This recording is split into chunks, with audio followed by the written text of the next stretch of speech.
नमस्कार, मैं हूं आपके साथ प्रीति सोनी। बंसल न्यूज की खास पेशकश में आपका स्वागत है। कहते हैं उम्मीद की कोई उम्र नहीं होती, न ही बढ़ती हुई उम्र के साथ उम्मीदें कम होती है। इसीलिए तो उम्मीदों का उम्रदराज होना बेहद जरूरी है। इंदौर के कुछ युवा हैं जो इसी तरह उम्मीदों की उम्र लंबी करने की कोशिश कर रहे हैं, ताकि उम्र चाहे जो भी हो, उम्मीदों की उम्र कभी खत्म न हो। सिर पर छत हो, 2 वक्त की रोटी हो और उम्मीद की तरह उम्र भी दराज हो।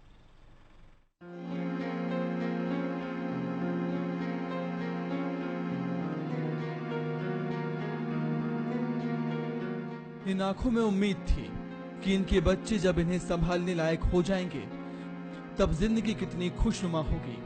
उम्मीदें लाजमी भी हैं। कितनी उम्मीद से माँ बाप औलाद को पालते हैं, अपने हिस्से का सब कुछ राज दुलारों पर न्योछावर कर देते हैं। लेकिन कुछ बच्चे ऐसे भी होते हैं जो बुढ़ापे में इनका सहारा नहीं बनते, बल्कि इन्हें दर दर भटकने को लाचार छोड़ देते हैं, या फिर हर पल जिल्लत भरे शब्दों से जिंदगी को बेरंग कर देते हैं। 3 लड़कों की शादी हो गई है, घर में जगह नहीं रहने के लिए मुझे उन्होंने निकाल दिया। परिवार को साथ देता नहीं मेरा। इन्हें तो अपनों ने सहारा नहीं दिया, लेकिन इंदौर के ये 3 युवा बने इनके बुढ़ापे की लाठी। ये उन सभी को देते हैं निराश्रित आश्रम में जगह, जहां ये सभी अपनी मर्जी अपनी खुशी से दिन बिताते हैं और निराश्रित आश्रम को ही अपना नया परिवार, नया घर मानते हैं। यहाँ पे अच्छा रख रहे हैं और अच्छे दे रहे हैं, अच्छा खाना पीना मिल रहा है और कोई बात नहीं, कोई परेशानी नहीं है। बुजुर्गों के चेहरे पर ये खुशी इन युवाओं की बदौलत है। 3 दोस्तों में एक है यश पाराशर। यश ने कुछ साल पहले एक ऐसी घटना का सामना किया जिसने यश के मन को निराश्रित आश्रम की नींव रखने के लिए अंदर तक झकझोर दिया। एक्चुअली ये बात 3 साल पहले की है, जब मैं रक्तदान करने के लिए एम्बाई हॉस्पिटल गया था। वहाँ पे एक बुजुर्ग अम्मा थी जो बेचारी बारिश में परेशान हो रही थी। मैंने पूछा अम्मा क्या हुआ, उन्होंने बताया भूख लगी, तो मैंने उनको पैसे ला के दिया। अगले दिन फिर मैं गया, अम्मा वहीं बैठी थी। मैंने उनसे बात करी कि आप कहाँ रहते हो, क्या है। उन्होंने बताया कि उनका हस्बैंड शांत हो गया और कोई है नहीं उनकी लाइफ में और किराए का मकान था। तो अब बोले कुछ रहा ही नहीं जीवन में, इसलिए वो यहाँ आके बैठ गई है, मांग तुम के खाती है। फिर फेसबुक पे अपडेट किया है कि भाई इस तरह की अम्मा को मैं अपने घर लेके आया हूँ, आप सभी सुझाव दें कि इनको कहाँ अच्छी जगह और पहुंचा सकते हैं। अपोजिट रिस्पांस मिला। फिर मैंने अपने मित्र संदीप जी से बात की, फिर हम दोनों ने मिलकर एक घर किराए से लिया और हम लोगों ने वो अम्मा को भी शिफ्ट किया। यश और उनके साथी मिलकर इन बुजुर्गों के लिए बगैर किसी सरकारी मदद के ये आश्रम चलाते हैं। यश और संदीप अपने जेब खर्च से इन बुजुर्गों के लिए इस आश्रम की जरूरतें पूरी करते हैं। वाकई में यश और उनके साथियों ने इन बुजुर्गों की जिंदगी को बदलने का जो बीड़ा उठाया वह काबिले तारीफ है। बुजुर्गों को इन तीनों युवाओं का सहारा मिला है, तो वो भी अपनी जिंदगी को एक प्यार भरे नगमे की तरह बिता रहे हैं। मौजों की रवानी है जिंदगी और कुछ भी नहीं। पीयूष पारे, बंसल न्यूज, इंदौर।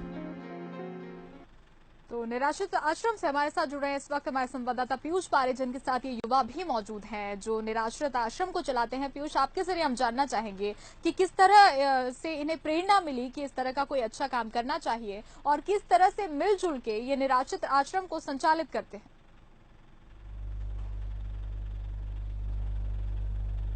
बिल्कुल प्रीति, बताना चाहूंगा कि जिस तरह से बदलते दौर में युवा अपनी दिशा भटक रहा है, गलत राह पर यहाँ पर युवा चल पड़ा है, लेकिन कुछ युवा ऐसे भी हैं जो इससे अलग समाज के सामने एक बहुत अनूठी मिसाल पेश कर रहे हैं। जी हाँ, बात करेंगे उन युवाओं की जिन्होंने कहीं न कहीं ऐसे बेसहारा बुजुर्गों के लिए यहाँ पर सहारा वे युवा बने हैं जिन्हें अपनों ने ही यहाँ पर बेसहारा छोड़ दिया था। बात करेंगे तो ये वो युवा है हमारे साथ इस वक्त यहाँ पर मौजूद हैं, यश पाराशर और संदीप शर्मा। इन्होंने अपने दोस्तों के साथ मिलकर श्री राम निराश्रित आश्रम की नींव रखी थी।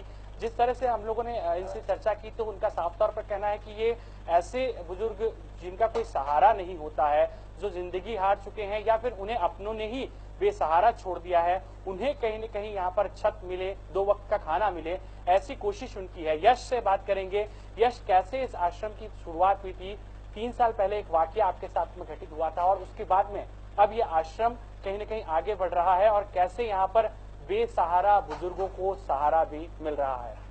एक्चुअली हम बात करें तो हम देखते रहते हैं कि हम जब सड़कों पे जाते हैं तो बहुत सारे बुजुर्ग बेसहारा सड़कों पे बैठे रहते हैं, वो भीख मांगते रहते हैं। तो मन में ऐसा लगता है कि यार ऐसा क्या हुआ होगा कि ये इनकी स्थिति ये आ गई है।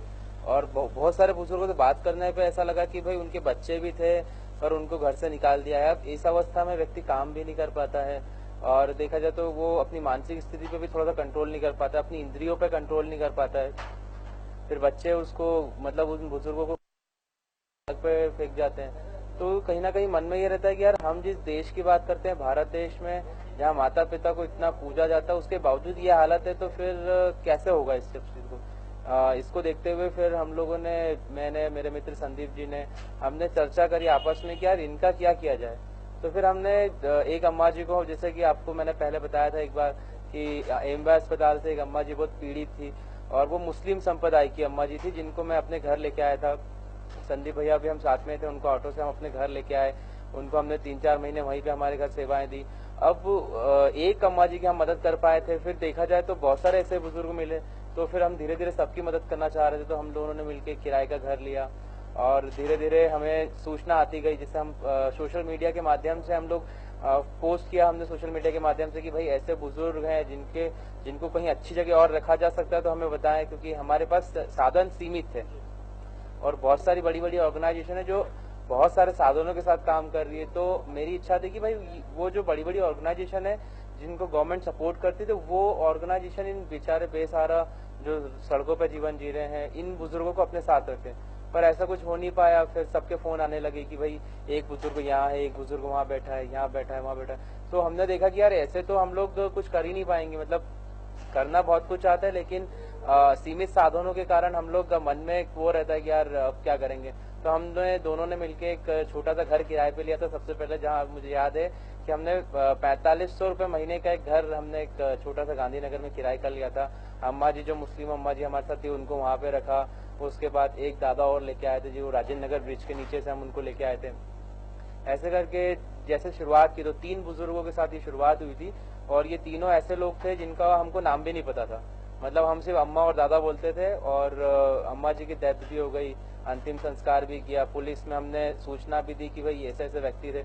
उस समय भी हमें बहुत सारी कठिनाई हुई क्योंकि हमारे लिए वो चीज पहली बार थी। हम डर गए थे कि अब व्यक्ति डेथ हो गई है, अब क्या किया जाए। तो फिर बड़े जो हमारे साथ थे अनुभवी व्यक्ति, उनसे अनुभव परामर्श लिया कि क्या करना चाहिए। तो उन्होंने बताया कि पुलिस में जानकारी देके अंतिम संस्कार करो। तो यहाँ पे मुक्ति धाम है, वहाँ पे हमने अंतिम संस्कार किया पुलिस में सूचना देके।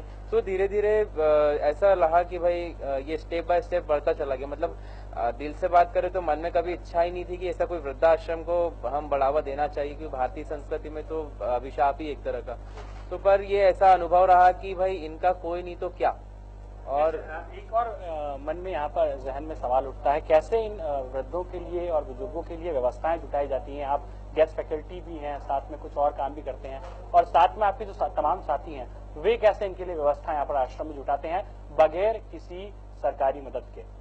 देखिए हम लोग यहाँ पे किसी तरह की कोई सरकारी मदद नहीं लेते हैं और ये पूरे आश्रम की जो जिम्मेदारी है हम 3 से 4 लोगों के ऊपर ही है और कहीं से कोई फंडिंग का भी कोई वो नहीं है कि भाई ये आएगा तो ही फंडिंग होगी। क्योंकि जब हमने स्टार्ट किया था तो हमें तो ना पता था कि कोई मदद करेगा तो हमारा काम होगा। ये तो हमने हमारी कैपेसिटी को देखते हुए हमने धीरे धीरे स्टार्ट किया था। मैं एक शेयर ब्रोकर हूँ, मेरे 2-3 कंपनी की फ्रेंचाइजी है, तो मेरे जितने क्लाइंट है सब ऑनलाइन ट्रेडिंग करते हैं।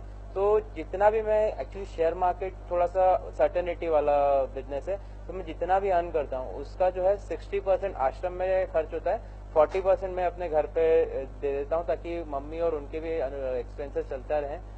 तो कुल मिलाकर ये देखेंगे आप किस तरह से यहाँ पर एक माहौल परिवार के तरह यहाँ पर बनाया गया है। हम आपको तस्वीरें दिखाना चाहेंगे कि ये बुजुर्ग हैं जो आश्रम में रहते हैं और वृद्धा आश्रम से उलट यहाँ पर तस्वीर है। ये निराश्रित आश्रम है जहाँ पर कैरम बोर्ड के साथ में यहाँ पर आनंद भी ले रहे हैं तमाम जो बुजुर्ग हैं।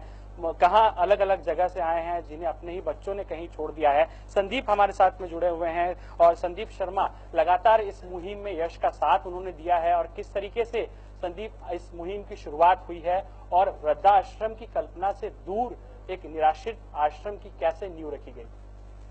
जैसा कि अभी यश ने बताया कि हम लोगों ने विचार विमर्श किया। जो पहले अम्मा जी आए थे वो उनको हमने ऑटो में बिठा के सभी जितने बड़े बड़े आश्रम थे वहाँ ले जा करके उनसे पूछा तो किसी ने भी उनको रखने की सहमति नहीं जताई। फिर हम लोगों ने डिसाइड किया कि क्यों ना इनको हम अपने साथ रखें। फिर ऐसे सोशल मीडिया पे हमने उसको डाला तो काफ़ी कुछ क्यूरीज आने लगी कि यहाँ भी ऐसे दादा बैठे हैं, वहाँ भी ऐसे, तो उसका विपरीत ही परिणाम आया कि ऐसे तो बहुत सारे लोग हैं जिनको सुविधाएं नहीं मिल पा रही।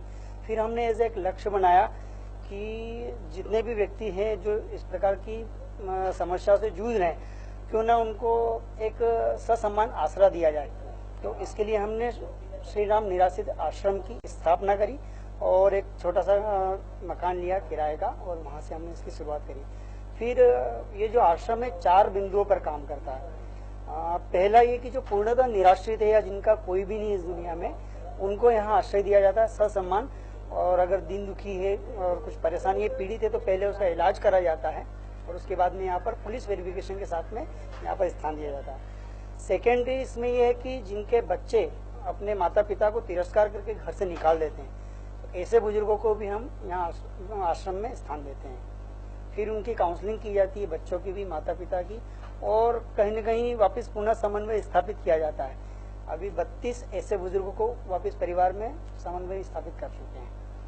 और तीसरा एक केस ये है कि कुछ ऐसे बुजुर्ग भी है जिनके बच्चे यहाँ नहीं है, विदेश में रहते हैं या फिर बच्चे नहीं है, पर वो परिवार से सक्षम है, उनकी प्रॉपर्टी भी है, पर क्या है कि सडनली किसी पे विश्वास नहीं हो पाता ना, काफी कुछ केसेस होते रहते हैं। तो हम उनसे मिलते हैं, उनकी जानकारी निकालते हैं और फिर उनसे मिल करके बातचीत करते हैं। उनको जो भी तकलीफ रहती है, घर का कुछ काम रहता है, बिजली बिल है, पानी का बिल है, या फिर गोली दवाई है, शुगर बीपी की दवाई है, या फिर जैसे घर का कुछ काम रहता है, साफ सफाई वगैरह, या प्लम्बर का काम आ गया है ना, फर्नीचर का कुछ काम है, टंकी खत्म हो गई, इस टाइप के जो छोटे छोटे काम रहते हैं, उन कामों के लिए हमारी टीम है। कुछ हमारे यंगेस्ट फ्रेंड भी है, कुछ लड़कियां हैं, कुछ लड़के ऐसे जुड़े हुए। तो इंदौर के ऐसे 28 बुजुर्ग फैमिली में है जिनकी लिस्ट हमारे पास बनी हुई है और उनको हम बाकायदा फैमिलियर, जैसे अभी गेम्स चलते हैं ऐसे गेम्स भी खेलते हैं, उनके चाय कॉफी करते हैं। उनको कभी भी ऐसी मतलब महसूस नहीं हो कि हमारे बच्चे नहीं है। इवन उनके घर की दीवारों पे हमारे मोबाइल नंबर लिखे हैं, कुछ भी अगर समस्या होती है तो पहले कॉल हमारे पास आता है। ये कुल मिलाकर हम लोग बात करेंगे और हमारे साथ इस वक्त वे बुजुर्ग भी हैं जो इस आश्रम में रहते हैं और किस तरह से उनके चेहरों पर मुस्कुराहट है वो आप देख सकते हैं कि जब अपनों ने उन्हें यहाँ पर छोड़ दिया तो गैरों ने अपनाया और उन्हें एक नई जिंदगी यहाँ पर दी है और उनकी जिंदगी में भी कहीं न कहीं रोशनी बनकर आए हैं। कहाँ से आए हैं यहाँ पर, कैसे परिवार वालों ने जब छोड़ दिया तो कैसे यहाँ पर आश्रय आपको मिला है? क्या नाम है आपका? मेरा नाम जगदीश नाइक है और मैं गांधीनगर में रहता था। परिवार वाले तो सब सक्षम है, लेकिन कुछ वजह ऐसी हो गई घर की वजह से कि मैंने स्वयं अपने पैर में सारा काम करा, शादी ब्याह वगैरह टोटल, और उसके बाद में जब मेरा घर टूटा तो किसी ने मेरी मदद घर वालों ने नहीं की और इसलिए सब अब उम्र के हिसाब से जब मैं सब दूर से टूट चुका था तो मुझे यश भैया ने बहुत सहारा दिया और आज मैं बहुत खुश हूँ। आप मानते हैं किस तरह से आपके साथ में एक हादसा हुआ था और उसके बाद परिवार ने आपका साथ छोड़ दिया, अब यहाँ पर कैसा महसूस कर रहे हैं? बहुत अच्छा लग रहा है मुझे यहाँ पर आने रहा हूँ। मेरे को तकलीफ नहीं है, भाई साहब का पूरा सहयोग है मुझे, मेरा इलाज चल रहा है एमवाई में भाई साहब के जरिए से, मेरे को कोई तकलीफ नहीं है। मैं भाई साहब को बोला है कि मैं आपके वहाँ जाऊँगा नहीं जब तक हूँ। एक हमारे साथ में एक बुजुर्ग महिला भी हैं जो पिछले ही दिनों यहाँ पर आई हुई हैं, मधु रानी जी इनका नाम है और सबसे खास बात हमारे दर्शकों को हम बताना चाहें कि ये गाती भी बहुत अच्छा है, भजन की बात हो या फिर गीत संगीत की बात हो और नगमा भी वो आज हमारे बीच यहाँ पर सुनाएंगी। मधु जी कहाँ से आप आई हैं और कैसे यहाँ तक पहुंची हैं और कैसे यहाँ पर आपको माहौल में आप रह रही हैं? ये नहीं हमें पता कि कहाँ से आई हूँ, पर मैं ये बता सकती हूँ कि जो है इंदौर से जो है चढ़ गई और यहीं पे आ गई, सड़कों पे फिर रही थी और कैसे। और आप सबसे बड़ी बात है गाती भी बहुत अच्छा है, नगमा भी आप जो है वो सुनाती हैं। 2 लाइन अगर आप सुनाना चाहें तो क्या सुनना चाहेंगे? एक प्यार का नगमा है, आपने पिछली बार भी सुनाया था, एक बार फिर से दोहरा। कवाली नहीं सुननी जी? जो आप चाहें सुना सकते। किसकी है कवाली? जी जो आप बेहतर गाती हैं वो आप सुना दीजिए 2 लाइन। चिट्ठी न कोई संदेश जहाँ तुम चले गए। तो वाकई में ये तमाम वो बुजुर्ग हैं और जिस तरीके से आप यहाँ का माहौल देख रहे हैं, बिल्कुल परिवार से जुड़ा हुआ माहौल यहाँ पर नजर आता है। एक और बुजुर्ग महिला हमारे साथ में है जो हालातों से लड़कर यहाँ पर पहुंची हैं, अपनों ने ही इन्हें ठुकराया था। और कैसे यहाँ पर अम्मा जी आप पहुंची हैं, कैसा माहौल यहाँ पर सब लोगों के साथ मिलकर कैसे रहती? बढ़िया है। बोलो बोला हाँ, मैं अच्छी रह रही है कि यहाँ पे क्या मेरे तो लड़का ले आया हैगा। मैं क्या काम करके खाती थी पीती थी, मेरे लड़का ले आया जाके जो कि पेपर में बांचा, फिर ले आया मेरे, फिर मेरे रख रहा जब से। हाँ, बढ़िया माहौल है यहाँ का, वातावरण कैसा? बढ़िया है। हाँ। तो ये कुल मिलाकर प्रीति आप देख सकती हैं और हमारे दर्शक भी देख रहे हैं कि किस तरह से वृद्धा आश्रम नहीं है, ये निराश्रित आश्रम है। ऐसे बुजुर्गों को कहीं न कहीं सहारा यहाँ पर मिला है जिन्हें अपनों ने ठुकराया है और आज यहाँ पर वे अपनी दूसरी जिंदगी की शुरुआत कर चुके हैं। और जिस तरह से यश पाराशर और संदीप शर्मा और उनके साथियों ने जो एक यहाँ पर बीड़ा उठाया है इन्हें नई जिंदगी देने का, उनकी इसी युवा सोच को हम लोग भी सलाम करते हैं और इसी तरह से वे आगे लोगों के लिए मदद का जो है वो जरिया बनते रहें और आने वाले दिनों में इसी तरह से वे बेसहारा लोगों को सहारा देते रहें, यह भी हम उम्मीद करते हैं। प्रीति जी बिल्कुल पीयूष, वाकई में काबिल तारीफ है ये प्रयास, इन युवाओं का उत्साह और प्रयास जो है इनका निराश्रितों को आसरा देने का ये प्रयास वाकई में उन लोगों के लिए उम्मीद की किरण सा साबित होता है जो कहीं ना कहीं आसरे के लिए अपनों को तलाशा करते हैं। बहुत बहुत शुक्रिया हमारे साथ जुड़ने के लिए, बातचीत के लिए। फिलहाल हमारी इस खास पेशकश में इतना ही। लगातार खबरों की अपडेट के लिए आप बने रहिए बंसल न्यूज के साथ।